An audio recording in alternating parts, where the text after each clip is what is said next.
Alam mo ba na pinagkakakitaan tayo ng mga social media platforms ngayon? Katulad ng Facebook, TikTok, Instagram, Twitter, YouTube. Okay, so yun yung mga ilan lang sa mga pinakamalalaking social media platforms ngayon. So the question is, paano ba nila tayo pinagkakakitaan?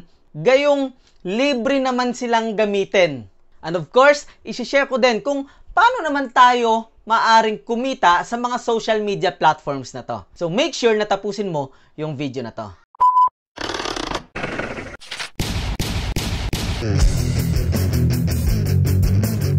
Hi, my name is Kelvin Clint Quinto. Welcome to my channel. Kung bago ka pa lang pala dito, make sure na i-click mo muna yung subscribe button. Okay? Hit mo yung notification bell. Piliin mo yung all para ma-notify ka sa lahat ng mga bagong videos ko. At kung sa TikTok or sa Facebook mo naman pinapanood to, make sure na i-follow mo rin ako. Okay? So, sa video na to, isi-share ko sa iyo kung paano ba tayo pinagkakitaan ng mga social media platforms ngayon? At bakit sila naging billion-dollar companies gayong libre naman gamitin?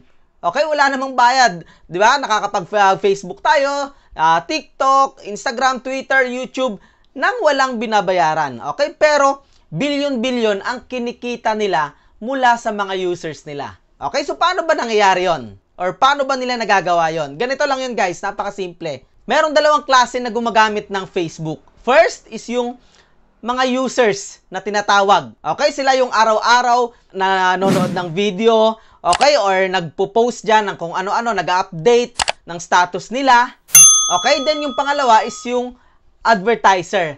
Okay, eto naman yung mga nagbabayad sa mga social media platforms para ipakita yung ads nila or advertisement nila. Okay, either physical product man yan or digital or services. Okay, so may mga companies, okay, or mga brands or may mga solo entrepreneur na nagbabayad sa social media platform na yon para ipakita yung offer nila. Okay, kung ano man yung product nila. So bakit nila ginagawa yon? Kasi yung mga social media platform ngayon, mas kilala nila yung user nila. Halimbawa, may product ako na para sa mga bata. Of course, yung ita-target ko lang doon is sino?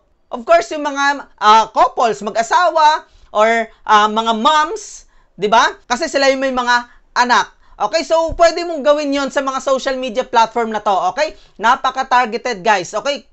Ibig sabihin, yung mga alam lang nila na bibili ng product mo, doon lang nila ipapakita yon. Okay? That's why napakarami ding mga advertisers dyan sa social media platform na yan. Di ba? Kung napapansin nyo sa Facebook, kahit saan merong ads. Di ba? Sa video, meron. Sa mga groups, sa search results, sa marketplace, sa messenger. Di ba? Meron silang ads. Okay? Ganon din kay TikTok. Di ba? Pag-open natin kay TikTok, meron agad lalabas na video na ads. Okay? So, meron din ganon. Sa YouTube, ganon din. Kahit saan makakita ka ng ads. Maaaring sa video or sa right side or sa ilalim. Di ba? So, dun sila kumikita. Okay? Libre lang gamitin yung platform nila pero tanggap mo na merong mga ads na lumalabas mula sa mga tao na nag-advertise sa kanila. So, doon sila kumikita. Imagine, ilang advertiser meron sa mga social media platforms na yan sa buong mundo. Okay? Kaya billion-billion yung kinikita ng mga yan every year. So, ikaw na user lang ni Facebook, ni TikTok, ni Twitter, Instagram, di mo alam na pinagkakakitaan ka na pala nila. Okay? Kahit di ka bumili sa ads na yon, lumabas lang sa wall mo or sa newsfeed mo, okay? Or na lumabas sa video na pinapanood mo, kumita na si Facebook doon.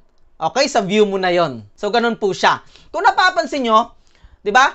Halimbawa, pag nag-search kayo sa Google ng isang product, let's say, relo. Ngayon, pag nag-search ka sa Google ng relo, may nakita ka doon na isang website na nagtitinda ng relo. Pag kinlik mo yon, maya-maya lang, bumalik ka sa Facebook or sa YouTube or kahit saang social media platform, kung mapapansin mo, hahabulin ka na ng product na yon or ang dami mo ng mga ads na makikita na puro relo. Okay? So, ganun siya gumagana kasi yung mga website na binibisita natin, okay, na may mga products na hinahanap natin, merong mga code dyan or pixel na tinatawag ng social media platform na yan kung saan alam nila kung ano yung hinahanap mo.